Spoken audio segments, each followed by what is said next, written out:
নমস্কাৰ প্ৰিয় বন্ধু বান্ধৱীসকল, অহা ২৯ জুন সোমবাৰে পূৰ্ণিমা মিলিছে। এই পূৰ্ণিমা হৈছে অম্বুবাচীৰ পিছত হোৱা প্ৰথম পূৰ্ণিমা। এই পূৰ্ণিমাৰ মহত্ব আৰু পবিত্ৰতা অত্যন্ত বেছি হয়। এই পূৰ্ণিমাৰ দিনা ৰাতি যদি আপুনি এখন কাগজত নিজৰ ইচ্ছা লিখি এটা সৰু উপায় কৰি জোনৰ পোহৰত সেই কাগজখিলা জ্বলাই দিব পাৰে, তেনে আপুনি যেনেকুৱাই ইচ্ছা নিলিখক কিয় সেই ইচ্ছা মা কামাখ্যাৰ শক্তিৰ দ্বাৰা সঁচা হৈ পৰিব। অম্বুবাচীৰ পিছত যি পূৰ্ণিমা মিলে সেই পূৰ্ণিমাত যি কাম কৰিব বা যি উপায় কৰে ত্ৰিদেৱৰ শক্তিৰ লগতে ত্ৰিদেৱীৰ শক্তিৰ জৰিয়তে সঁচা হয়। এই পূৰ্ণিমাৰ ৰাতি যদি লক্ষ্মী দেৱীক ভক্তি কৰি আহঁত পাতত এটা সৰু কাম কৰি নিজৰ ঘৰত আৱশ্যকীয় ধনৰ পৰিমাণ লিখি সেই আহঁত পাতটো এটা স্থানত পুতি ৰাখিব পাৰে, তেনে আপুনি যিমান টকাৰ আৱশ্যক বুলি সেই পাতটোত লিখিব, সেই টকা এসপ্তাহৰ ভিতৰত ক'ৰ পৰা কেনেকৈ গোট খাই যাব আপুনি দেখি নিজেই আচৰিত মানিব। অম্বুবাচীৰ পাছত যি পূৰ্ণিমা পৰে সেই পূৰ্ণিমাত দেৱী শক্তিৰ ক্ষমতা অত্যন্ত বেছি হৈ থাকে। সেয়েহে এই পূৰ্ণিমাত বহু মানুহে লক্ষ্মী দেৱীক ভক্তি কৰি বহু উপায় কৰে, যি উপায় কৰাৰ ফলত কৰাজনৰ ক্ষেত্ৰত দুখ দৰিদ্ৰতা দূৰ হৈ আশা পূৰণ হয়। এইবাৰ অম্বুবাচীৰ পাছত জেঠ পূৰ্ণিমা মিলিছে। এই পূৰ্ণিমাত স্নান দান কৰাৰ অতি মহত্ব আছে। এই পূৰ্ণিমাক স্নান পূৰ্ণিমা বুলিও কোৱা হয়। আৰু এই পূৰ্ণিমাৰ দিনা স্নান কৰাৰ পানীত যদি দুটা বস্তু মিলাই গা ধুব পৰা হয়, তেনে শৰীৰত বিভিন্ন ৰোগৰ আশংকা কম হয় আৰু শৰীৰত ৰোগ নিৰাময়ৰ ক্ষমতা বৃদ্ধি পায়, যাৰ ফলত শৰীৰত ৰোগে কোনো আমনি কৰিব নোৱাৰে। আজিৰ ভিডিঅ'ত আমি আপোনাক জনাম অম্বুবাচীৰ পাছত সোমবাৰে যি পূৰ্ণিমা পৰিছে, এই পূৰ্ণিমাৰ দিনা কি কি আৱশ্যকীয় কাম কৰিব লাগে আৰু এইদিনা কি কাম কৰিব পাৰিলে বা কি উপায় কৰিব পাৰিলে ইচ্ছা পূৰণ হোৱাৰ লগতে ধন সম্পদত অভাৱ অনাটন দূৰ হয়। মাতা লক্ষ্মীৰ কৃপাত ধন সম্পদত চহকী হ'বলৈ এই পূৰ্ণিমাত কি কাম কৰিব লাগে, লগতে এই পূৰ্ণিমাৰ দিনা গা ধোৱাৰ পানীত কি মিহলাই গা ধুব পাৰিলে শৰীৰত হোৱা ৰোগ ব্যাধি কম হয়। গতিকে আজিৰ ভিডিঅ'টো অতি গুৰুত্বপূৰ্ণ ভিডিঅ'। আজিৰ ভিডিঅ'টো যিসকলে সম্পূৰ্ণকৈ চাব, নিজৰ সমস্যা অনুসৰি ঘৰতে অম্বুবাচীৰ পাছত যি পূৰ্ণিমা পৰিছে এই পূৰ্ণিমাৰ দিনা উপায়সমূহ কৰি তেওঁলোকে তেওঁলোকৰ নিজৰ যিকোনো সমস্যাৰ পৰা মাতা শক্তিৰ দ্বাৰা মুক্ত হৈ উপকৃত হোৱাৰ সুযোগ পাব। প্ৰিয় বন্ধু বান্ধৱীসকল, কথাখিনি কোৱাৰ আগতেই আপোনাক এটি সৰু অনুৰোধ জনাওঁ। ভিডিঅ'টো যদি ভাল পায় তেনে এটা লাইক কৰাৰ লগতে কমেণ্ট বক্সত জয় মা লক্ষ্মী বা জয় মা আদি শক্তি বুলি লিখিবলৈ কেতিয়াও নাপাহৰিব। আৰু যদি আমাৰ চেনেললৈ প্ৰথম আহিছে তেনে চেনেলটো ছাবস্ক্ৰাইব কৰাৰ লগতে অন্য 10জনে উপকৃত হোৱাকৈ ভিডিঅ'টো শ্বেয়াৰ কৰিবলৈ অনুৰোধ জনালোঁ। প্ৰতিটো কামৰ বা প্ৰতিটো উপায়ৰ কিছুমান নিৰ্দিষ্ট দিন আৰু সময় থাকে। সেই দিন বাৰ সময় পহৰ অনুসৰি যদি সেই কাম বা উপায় কৰা হয়, তেনে আধ্যাত্মিকতা অনুসৰি ফলপ্ৰাপ্তি হ'বই। দেৱী দেৱতাসকলৰ সেই সময়ত বা সেই দিনত কিছুমান যোগাত্মক শক্তিৰ প্ৰভাৱে সেই কামৰ সফলতা আনে। আধ্যাত্মিকতা আৰু পৌৰাণিক শাস্ত্ৰ অনুসৰি দিন বাৰ পহৰ অনুসৰি যদি কিছুমান কাম কৰিব পৰা হয় বা কৰি ৰখা হয়, তেনে কোনো দিন বিপদ বিঘিনি কষ্ট অভাৱ অনাটনত পৰিব লগা নহয়। অম্বুবাচীৰ পাছত যি পূৰ্ণিমা পৰে সেই পূৰ্ণিমাৰ মহত্ব এই কাৰণেই বেছি যে এই সময়ছোৱাত দেৱী শক্তি অতি জাগ্ৰত অৱস্থাত থাকে আৰু এই পূৰ্ণিমাৰ দিনাৰ পৰাই মাতা শক্তি পুনৰ স্বাভাৱিক অৱস্থালৈ যায়।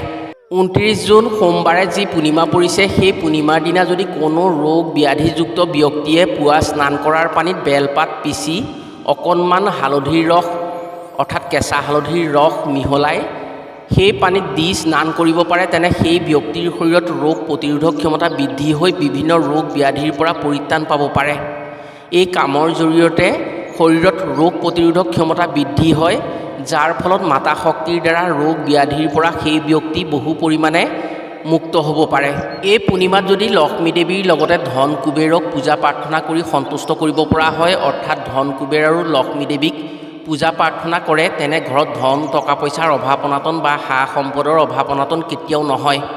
যদি আপুনি ব্যৱসায়ী ব্যক্তি বা আপুনি ব্যৱসায় কৰে, তেনে এই দিনটোত এবাৰ হ'লেও ধন কুবেৰ আৰু লক্ষ্মী দেৱীক স্মৰণ কৰক। আপুনি যদি এই দিনটোত লক্ষ্মী দেৱীক আৰু ধন কুবেৰক স্মৰণ কৰিব পাৰে, তেনে আপোনাৰ ক্ষেত্ৰত যি ব্যৱসায় বাণিজ্যত লোকচানৰ সন্মুখীন হৈ আছে সেই লোকচান কেতিয়াও নহয়। কাৰণ ধন ঐশ্বৰ্যৰ গৰাকী হৈছে লক্ষ্মী দেৱী আৰু ধন ঐশ্বৰ্য সম্পদৰ অধিকাৰী হৈছে ধন কুবেৰ। এইদিনা কৰা পূজা প্ৰাৰ্থনাৰ ফল আপুনি কেতিয়াও নোপোৱাকৈ নাথাকে। যি আশা কৰি পূজা প্ৰাৰ্থনা কৰিব ধন কুবেৰ আৰু লক্ষ্মী দেৱীক, সেই পূজা প্ৰাৰ্থনাৰ আপুনি ফলপ্ৰাপ্তি হ'বই। এইদিনা যদি আপুনি বাবা গণেশক পূজা পাতল কৰে, তেনে গণেশৰ কৃপাত জীৱনৰ পৰা বিপদ বিঘিনি আঁতৰি যায়, শত্ৰু ভয় একেবাৰে নাইকিয়া হৈ পৰে, ব্যৱসায় বাণিজ্যত লাভ হয়। এই পবিত্ৰ দিনটোত যদি মহাদেৱক পূজা প্ৰাৰ্থনা কৰিব পাৰে আপুনি, তেনে ৰোগ ব্যাধিৰ পৰা ৰক্ষা পৰি সুস্বাস্থ্যৰ অধিকাৰী হ'ব পাৰে, সাংঘাতিক জীৱনত সুখ শান্তি হয় আৰু সম্পদশালী হয়। যদি কোনো স্বামী স্ত্ৰীৰ মাজত মতৰ অমিল হৈ কাজিয়া পেচাল লাগি থাকে বা প্ৰেমিক প্ৰেমিকাৰ মাজত বিয়া বাৰুৰ ক্ষেত্ৰত বাধাৰ সন্মুখীন হৈ আছে, তেনে এই পবিত্ৰ পূৰ্ণিমাৰ দিনা আপুনি যদি এজনে আনজনক এটা আঙুঠি পিন্ধাব পাৰে, তেনে তেওঁলোকৰ সেই ক্ষেত্ৰত থকা সমস্যাসমূহ দূৰ হৈ পৰিব আৰু মিলা প্ৰীতি বাঢ়ি ইজনে সিজনলৈ মৰম প্ৰীতি বৃদ্ধি হ'ব, সাংসাৰিক জীৱনতো উন্নতি হয়। পবিত্ৰ দিনটোত যদি আপুনি জোনৰ পোহৰত নদীত গা ধুব পাৰে, তেনে শাস্ত্ৰ অনুসৰি শৰীৰত হোৱা বিভিন্ন ৰোগ ব্যাধিৰ পৰা মুক্ত হ'ব পাৰে। বিশেষকৈ জোনৰ পোহৰ গাত পৰাকৈ যদি স্নান কৰা হয় এই পবিত্ৰ পূৰ্ণিমাৰ দিনা, তেনে ব্যক্তিৰ শৰীৰত চৰ্মৰোগ ভাল হয়। নদীত নহ'লেও যদি ঘৰতো আপুনি পানী ঢালি জোনৰ পোহৰত গা ধুব পাৰে বা জোনৰ পোহৰ গাত লগাকৈ গা ধুব পাৰে, তেনে ৰোগ ব্যাধিৰ উপৰিও মনৰ চঞ্চলতা একেবাৰে নাইকিয়া হয়।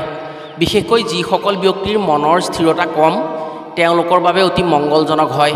এনে কাৰ্যৰ দ্বাৰা চন্দ্ৰগ্ৰহৰ বেয়া প্ৰভাৱ দূৰ হৈ শুভ প্ৰভাৱ পৰে। আমি আপোনাক পূৰ্বতে কৈছোঁ, এই পূৰ্ণিমালৈকে দেৱী শক্তি অধিক জাগ্ৰত অৱস্থাত থাকে। তুলসী হৈছে দেৱী, তুলসী দেৱীৰ পৰাই ৰূপান্তৰিত ৰূপ হৈছে তুলসী গছ। এই পূৰ্ণিমাৰ দিনা যদি আপুনি তুলসী গছৰ তলত সন্ধিয়াত ধূপ বন্তি জ্বলাই পূজা প্ৰাৰ্থনা কৰি তুলসীজোপাৰ গুৰিত এটা এটকীয়া মুদ্ৰা আপুনি এখন হালধীয়া ৰঙৰ কাপোৰত বান্ধি সেই কাপোৰখন তুলসী গছজোপাৰ গুৰিত লগাই পুতি ৰাখিব পাৰে, পিছদিনা সেই টোপোলাটো উলিয়াই আনি আপুনি সেই পইচাটো অৰ্থাৎ মুদ্ৰাটো যদি গংগা জলেৰে ধুই ঘৰৰ উত্তৰ পূব দিশত কোনো স্থানত আপুনি লুকুৱাই ৰাখিব পাৰে, আনে নজনাকৈ, তেনে আপোনাৰ ঘৰত বিশ্বাস কৰক মাতা লক্ষ্মীৰ বিশেষ কৃপা পৰিব।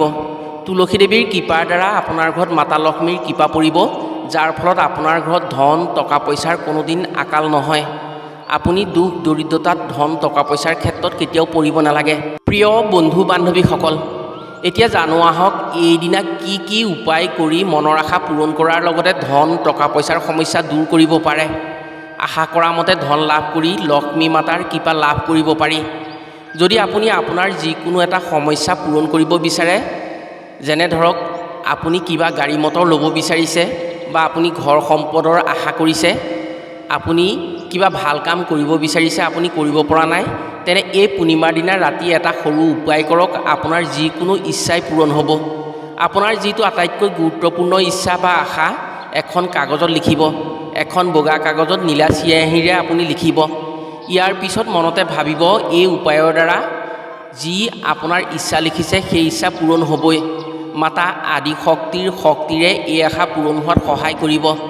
যদি আপুনি আশাটো ঘৰৰ ভিতৰত কাগজখনত লিখিছিল, আপুনি লিখাৰ পিছত এটা মেচ বা জুই চলা লৈ জোনৰ পোহৰলৈ যাব।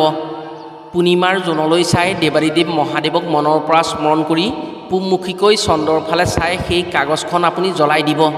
যেতিয়া কাগজখন জ্বলি শেষ হৈ যাব, তেতিয়া আপুনি মহাদেৱক স্মৰণ কৰি ওম নমঃ শিৱায় মন্ত্ৰটি 11 বাৰ জপ কৰিব। আপুনি জপ কৰাৰ সময়ছোৱাতে সেই কাগজখনৰ ছাইখিনি আপোনাৰ হাতেৰে বুটলি লৈ সোঁহাতৰ মুঠিত টানকৈ ধৰিব আৰু ক'ব, মহাদেৱ আৰু মাতা শক্তিৰ কৃপাত মোৰ আশা পূৰণ হৈ গৈছে। ইয়াৰ পিছত জোনৰ পোহৰ পৰা কোনো ঠাইত গাঁত খান্দি সেই কাগজখনৰ ছাইখিনি পুতি দিব। পুতি দি আপুনি ঘৰলৈ উভতি আহিব। এনেকৈ যদি অম্বুবাচীৰ পাছত যি পূৰ্ণিমা পৰে, সেই পূৰ্ণিমাত নিজৰ ইচ্ছা লিখি উপায়টো কৰিব পাৰে, তেনে মহাদেৱ আৰু মাতা শক্তিৰ কৃপাত সেই আশা পূৰণ হ'বই। এয়া লাগিলে যিমান ডাঙৰ ইচ্ছাই নহওক কিয়, সেই পূৰ্ণিমাৰ পৰা পাছৰ পূৰ্ণিমাৰ ভিতৰত আপোনাৰ আশা পূৰণ হ'ব মহাদেৱ আৰু মাতা শক্তিৰ কৃপাত। যদি আপোনাৰ কোনো কামৰ বাবে ধন টকা পইচাৰ বহু দৰকাৰ হৈ আছে, আপুনি ধন টকা পইচা সংগ্ৰহ কৰিব পৰা নাই, নাইবা এটা মোটা অংকৰ ধনৰ প্ৰয়োজন হৈছে কিন্তু আপুনি যোগাৰ কৰিব পৰা নাই, তেনে লক্ষ্মী দেৱীৰ বাবে এই পূৰ্ণিমাত এটা বিশেষ কাম কৰিব পাৰে। এই উপায়ৰ ফলত ধন প্ৰাপ্তি হয়। কিন্তু এটা কথা ঠিক, সঠিক সৎ কাম বা আপুনি জৰুৰী কামৰ বাবেহে এই উপায় কৰিব পাৰিব। এই উপায় যদি আপুনি মিছাকৈ কৰে, মিছাকৈ বহু টকাৰ প্ৰয়োজন আছে বুলি কৰে, তেনে আপোনাৰ সেই আশা কেতিয়াও পূৰণ নহ'ব। এই উপায় সততাৰে কৰিলে 7 দিনৰ ভিতৰত টকাৰ অভাৱ পূৰণ হয়। উপায়টো হৈছে লক্ষ্মী উপায়। এই উপায় কৰিবলৈ আপোনাক এটা শুকান বাকলি গুচোৱা নাৰিকল লাগিব, অকণমান হালধি গুড়ি আৰু 2টা লং লাগিব। পূৰ্ণিমাৰ দিনা ৰাতিও আপুনি এই উপায়টো কৰিব পাৰে, দিনতো কৰিব পাৰে। ঘৰত আপুনি নাৰিকল, হালধি গুড়ি আৰু লং 2টা ৰাখি কাকো নোকোৱাকৈ এজোপা বেলগছ বা আহঁত গছৰ ওচৰলৈ যাব আৰু এটা তলসৰা বেলপাত বা আহঁত পাত বুটলি লৈ ঘৰলৈ আহিব। সেই পাতটো চাফ চিকুণ কৰিব বা চফা পানীৰে আপুনি ধুই ল'ব। পাছত শুকান কাপোৰেৰে সেই পাতটো মচি ল'ব। আহঁত বা বেল যিকোনো এজোপা গছৰ পাত আনিলেই হ'ল। আপুনি পাৰিলে বেলগছৰ আনিব, নোৱাৰিলে আপুনি আহঁত গছৰ আনিব। যিজোপা গছ আপোনাৰ ঘৰৰ ওচৰত আছে সেইজোপা গছৰ পৰাই আনিব।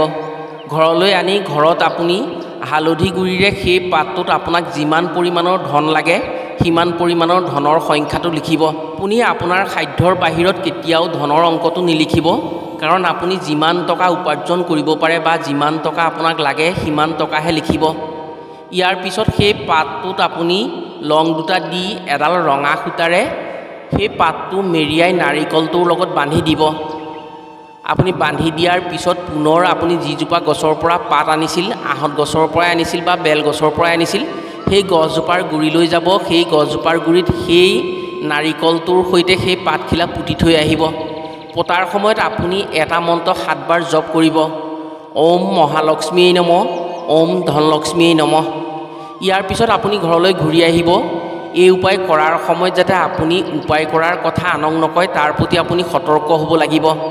আনে দেখিলে একো নহয়, কিন্তু আনে যদি গম পায় আপুনি উপায়টো কৰাৰ কথাটো, তেনে আপোনাৰ ক্ষেত্ৰত সেই উপায়ৰ ফলপ্ৰাপ্তি নহ'বও পাৰে। এনেকৈ যদি কৰে পূৰ্ণিমাৰ দিনা, তেনে 7 দিনৰ ভিতৰত আপোনাক যি লাগতিয়াল ধন টকা পইচা সেইখিনি ক'ৰ পৰা কেনেকৈ আহি আপোনাৰ গোট খাই পৰিব আপুনি গমেই নাপাব। মাতা লক্ষ্মীৰ কৃপাত সেই টকা এসপ্তাহৰ ভিতৰত জৰা মৰি পৰিব। প্ৰিয় বন্ধু বান্ধৱীসকল, এই পূৰ্ণিমাত যদি এইসমূহ কাম কৰিব পাৰে, তেনে নিশ্চিতভাৱে আপুনি আশা কৰা ফলপ্ৰাপ্তি কৰিব পাৰিব। মাতা লক্ষ্মীৰ কৃপাত আশা পূৰণ হ'ব আৰু উপায় কৰি উপকৃত হোৱাৰ সুযোগ পাব। আজিলৈ ভিডিঅ'টো ইমানতে সামৰিছোঁ। পুনৰ অন্য এটি ভিডিঅ'ৰ জৰিয়তে লগ পোৱাৰ আশাৰে আজিলৈ আহোঁ। সকলো ভালে থাকক, সুস্থ থাকক। ধন্যবাদ।